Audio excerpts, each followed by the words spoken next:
Red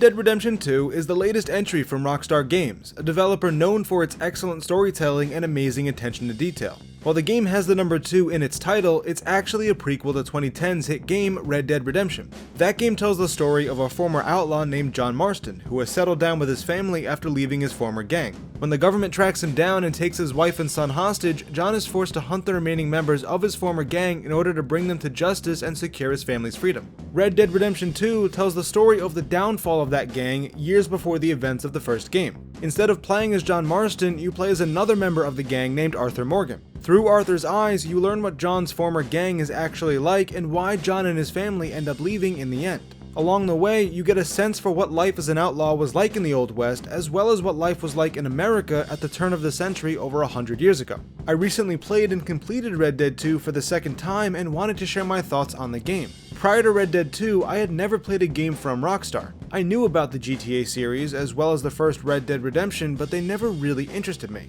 When Red Dead 2 released in October of 2018, I was convinced by my cousin to pick up the game and give it a shot. When I first started playing the game, I found the pace to be a bit too slow and the controls to be very clunky and unresponsive. However, I found the story to be very interesting, so I continued with the game so I could see more of it. As the game progressed and I got used to the controls, I started to get really into the game. The pacing improved and the story continued to get better and better. By the end of my playthrough, I had come to fully enjoy the game, despite some of the issues I still had. Before I begin my full review, I just want to give two quick disclaimers. First, I just want to reiterate that Red Dead 2 is still the only Rockstar game that I've played. While I do plan on playing the first Red Dead at some point, I have yet to do so. As a result, I will not be making comparisons to other Rockstar games. My review will be looking at Red Dead 2 as a standalone game. The second disclaimer involves story spoilers. While I will not be discussing specific story events, I will be discussing certain story aspects that some people may view as spoilery, such as the game's epilogue. I feel that this is necessary in order to truly explain my feelings about Red Dead 2's story.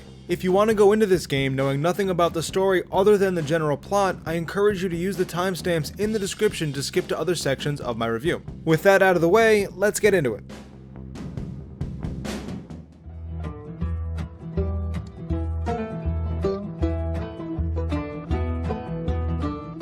Story is one of the most important things I look for in a game. Video games are a great medium for storytelling because you're able to actively participate in the story. Some games let you choose specific dialogue options, while others let you choose specific actions that can affect the world around you. While not every game needs a great story, a good story is definitely something I value in most games. The story in Red Dead Redemption 2 is one of the best I've experienced in a video game. When you look at the cover art for the game, you might just think this is another typical Western adventure. That couldn't be more wrong. Red Dead Redemption 2 is all about family, loyalty, and chasing a dream for a better life. It's a tragedy about what happens when things go wrong and loyalties get tested. While most of the main characters are outlaws who steal from the rich, they aren't necessarily bad people. The game brings humanity to what are essentially criminals and explores what some people will do to obtain a better life. The story begins in the aftermath of a failed operation by the Vanderlyn gang. Over the course of the gang spends several months recovering from that incident, trying to make enough money to finally head west and create their dream lives. Along the way, all of the characters experience a lot of heartache and hardship, as well as some moments of happiness and celebration.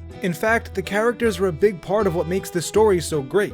You develop emotional ties to the different members of the gang, sharing in both their pain and their joy. When something happens in the story, you actually want to hear how the different characters react. I think it's a very difficult thing to make a player care about characters beyond just the main ones, and Red Dead 2 achieves this beautifully. While I was invested in the supporting cast, my favorite characters all come from the main cast. The gang is led by a man named Dutch Vanderlyn, a charismatic leader who preaches about how the government is killing the American dream of freedom. He assembled his gang by helping people who have either been wronged by others or who are down on their luck, promising them a better future. The other members of the gang look to him as a source of strength in a world where they feel rejected and cast out. Dutch is surrounded by a group of outlaws that have joined for various reasons at different points in time. The longest tenured members include Hosea Matthews, who is a master con artist, John Marston, who is the main character of the original Red Dead Redemption, and Arthur Morgan, who is the main character of Red Dead 2. John and Arthur were both teenage orphans that were taken in by Dutch, who thinks of them as his sons. Other members include Charles Smith, Bill Williamson, Micah Bell, Javier Escuela, Lenny Summers, and Sadie Adler. These characters all have their own distinctive personalities that sometimes clash with one another, but they are all united by their belief in Dutch's cause. One of the things that makes these characters so great beyond being part of a well-written story is the voice acting. The performances for each of these characters is fantastic, helping to bring life to these characters in very meaningful and important ways. When Dutch gives a speech, I find myself inspired. When Hosea provides his wisdom and insight, I feel confident that our plan is going to work. When Micah makes a smartass comment, I want to punch him in the face. Each character is voiced so well, adding to the emotions of the story.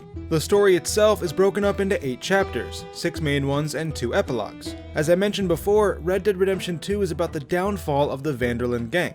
Each chapter covers a specific series of events that contribute to that downfall. While they sometimes have missions spanning multiple areas, each chapter generally focuses on one area of the map, which is different in each chapter. Some of the locations you will be exploring include open plains, southern plantations, and industrial cities. This diversity of locations and the uniqueness of the quests in these areas helps keep the game feeling fresh. Red Dead 2 is an open world game, so you can visit these locations at any time. However, certain quests will only become available after you have progressed enough in the main story. In addition to the main and supporting characters I've already discussed, there is a wide range of interesting characters that you meet throughout the main story and in side quests. These people represent the diversity of American society during the late 1800s and help bring to life different stages of the industrial age. There's wealthy men looking to buy up land in the West in order to expand their business empires. There's Native Americans trying to protect their people from the encroachment of America. There's simple farmers and immigrants trying to start a new life on an American frontier that is slowly disappearing. These characters help you understand what the Vanderlyn gang is fighting for as well as what they are fighting against. By the end of the 6 main chapters, you learn the ultimate fate of the Vanderlyn gang as well as why John and his family end up leaving.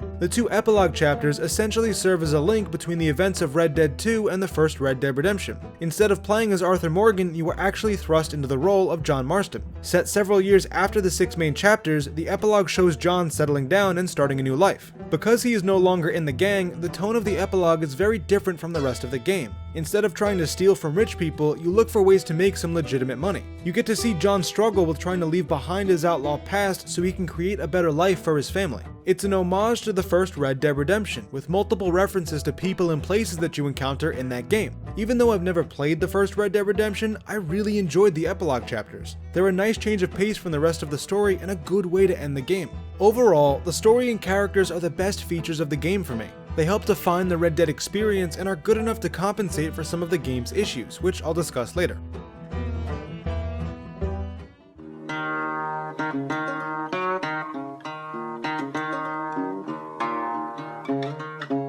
In the last section, I talked about how great the stories and characters are in both the main quests and side quests. But what exactly do you do during these missions? While many of them incorporate shootouts in one form or another, they also have you doing a lot of other tasks. Some missions have you stealth your way to your objective. Others have you driving a carriage or setting fire to a field of crops. Some even have you doing things as simple as fixing the wheel of a wagon. The game has you perform any number of different activities to keep things fresh and keep you engaged. Many of these missions also involve you riding on your horse while you talk to other members of the gang. These parts can sometimes be a bit too long and slow things down too much, but the banter between the characters during these missions is usually entertaining and informative. Many of these quests are heavily scripted, which means you will need to perform fairly specific actions or meet certain requirements before completing the mission. Sometimes you are given a bit of freedom during missions in terms of how you complete your objective, but generally the game wants you to do things a certain way. For the most part, I personally had no problems with this. However, I know that there are some people out there who wish these missions gave you more freedom in terms of how you complete objectives, which I can definitely understand. If you're looking for a long game with a lot of missions, then Red Dead 2 is the perfect game for you. There are a ton of lengthy missions in the main quest alone, even more so when you factor in all the side quests. I focused mostly on the main quest while completing a few of the side ones, and the game still took me dozens of hours to complete. A big part of that may have something to do with all of the exploring and moving between missions I did. Red Dead Redemption 2 has a massive map that spans many different regions of the country. You will spend a lot of your time traveling between missions or visiting a town for supplies. Sometimes, you just wander off, exploring the beautiful environments and seeing what's out there. You might get lucky and stumble upon some sort of treasure, or you might discover some new side quest that wasn't previously on your map. Thankfully, there is fast travel in Red Dead 2, though it takes a while for it to really be effective. You are unable to fast travel to a location unless you have already visited there. Once you've been to a bunch of places all over the map, you will find it much easier to move around. There's a couple different ways you can fast travel. One way is to buy passage on a stagecoach, which will take you to most settlements in the game. You can also buy a train ticket, though the destinations are limited to major cities with a railroad and a few rail stops. Another way involves upgrading your camp to get a fast travel map, which allows you to visit any named location and can be accessed near your bed. Finally, you can set up a makeshift camp anywhere in the wilderness and use that to fast travel to any named location. Unfortunately, the game does not do a good job of making sure you're aware of all these options. You will get told about them at some point early on, but if you miss it or forget about it, you will spend the whole game riding around the massive map on your horse, which can sometimes take you a very long time. Another thing you'll encounter in the world are random events. These aren't quests, but rather opportunities for you to help strangers. One person may be lost because her horse died, so you give her a ride to the nearby town. Someone else may be injured and in need of some medical care. If you choose to stop and help these people, you will earn honor points, which count towards your honor level. As a quick side note, your honor level is determined by choices you make throughout the game and actually has a direct impact on your gameplay experience. You get honor for helping people, whether in a quest or a random encounter, and you lose honor for killing and robbing people unnecessarily. If you have high honor, you will be treated better by characters in the game, and you actually get discounts on items throughout the world. If you have low honor, you get treated poorly by characters, and you get a little extra loot when you loot corpses. Honor can also affect the dialogue in cutscenes, so it's something to keep in mind as you play the game. Getting back to the random events, they are cool to experience at first, but quickly become repetitive and uninteresting. There aren't that many different types, and they really only serve as a way to gain or lose honor. Once you've maxed out either high or low honor, there really isn't much of a point to participating in these events except for the small rewards you receive or the loot you steal from the stranger. The last thing I'll mention in this section is the graphics. Red Dead Redemption 2 is easily one of the most beautiful games I've ever played. The environments are gorgeous, the character designs are so lifelike, the attention to detail is absurd. Rockstar really created a masterpiece with this game when it comes to visuals. The graphics make me want to explore the world, which is definitely something you want in a game.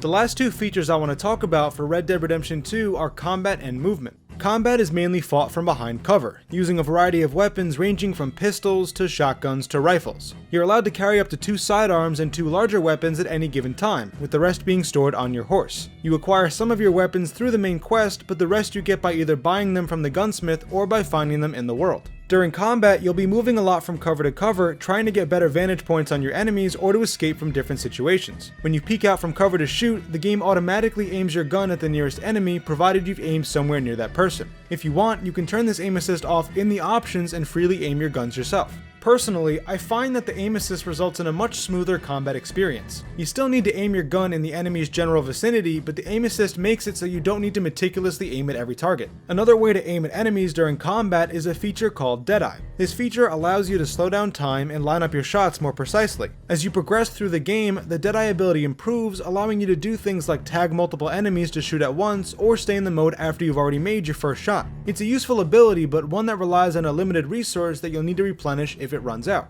Combat is definitely one of the highlights of the game for me. You get to be a badass, taking on waves of enemies with a variety of weapons that are fun to use. The Deadeye ability helps make you feel like a real gunslinger, allowing you to take out your enemies quickly and precisely if used correctly. You will get into shootouts in a lot of different situations and locations, so combat will almost always feel fresh and exciting. That being said, there are 2 problems that I sometimes have with combat. The first involves how you prepare for combat, specifically your weapon selection. I mentioned earlier that you can have 2 sidearms and 2 larger weapons equipped at any given time, with the rest of your weapons being stored on your horse. While you are riding your horse, it's easy to choose between all your weapons from the weapon wheel. The problem comes from the fact that Arthur always puts away his weapons after riding for a little bit. This means that every time you get off your horse, you must select which weapons you want to take with you. You can never just have the weapons you want equipped at all times, which can get annoying. This can sometimes lead to entering combat without the weapons you want if you forget to take them from your horse, which happens more than you think. One good thing about this system is how weapons are treated during missions. Certain missions will automatically equip you with certain weapons when you enter a fight because the game knows what you will be facing. For example, if I'm about to fight a long-range battle, the game equips me with 2 long-range weapons automatically, which is a nice feature. It doesn't always equip the exact weapon that you want, but it at least makes sure you have something suited for the situation. The other problem I have with combat has to do with the movement controls, which is is also a more general issue I have for this game. Like I said at the start of the video, I find the controls in this game to be a bit too slow and unresponsive. It takes a while to get anywhere in this game, so I am almost always sprinting on either my horse or on foot. This requires me to constantly tap the A button in order to maintain that sprint, which gets annoying. It also takes a second to reach top speed and to slow to a stop. Some areas don't even let you sprint, requiring you to either walk or go no faster than a jog. Over time, you get used to these controls, so it doesn't become too much of a problem when exploring. However, during combat, these controls can sometimes get you into trouble. Oftentimes, I will either overshoot the cover I am running towards or climb on top of it because it takes a second for you to fully slow down. This leaves me exposed to gunfire, which almost always hits me when this happens. If I simply jog towards cover, I'm usually exposed for too long, which is why I normally sprint. But if I don't time my sprint right, I can still be a sitting duck for enemies. This rarely made me die during a mission, but it was something that happened enough to be a problem. Those problems aside, combat can be a lot of fun, and is definitely one of the highlights of the game along with the story. And that does it for this review. I highly recommend picking up Red Dead Redemption 2 even if you haven't played the original game. The story is one of the best I've seen in a video game, and it does a great job of introducing you to all the characters and to the world of Red Dead. It's a beautiful game to look at and explore, and it makes you feel like a real gunslinger. While I've discussed a couple aspects of the game I wish they had handled differently, these issues are ultimately minor compared to the greatness of the game's story and world. Thanks for watching, and remember to subscribe for more game reviews.